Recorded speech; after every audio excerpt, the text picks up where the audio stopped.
I understand the stress. Bagong upo ang majority, the country is in turmoil in sense of finding an answer, but there are rules we have to follow. So, mahaba pa to, pero witness protection program, doon pa lang po sa protektahan. Marami siyang pera, may security. So kung napatay siya, we will never know. We will never know who the mastermind is because a simple sulat order na please protect them. Protect them, give them 48 hours. Pag hindi sila nagsabi kung sino. Pag sila nagsabi, pero BS ulit yung sinabi nila, di-discharge natin.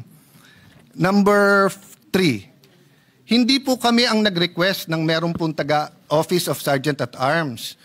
Pinapaliwanag namin na sinabi na pag may nangyari sa kanila dito, pag dito sa Senate, yung perception na sumusunod tayo sa witness.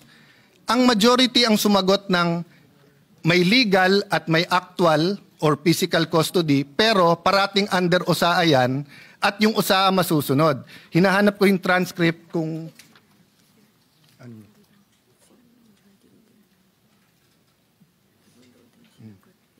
Yeah.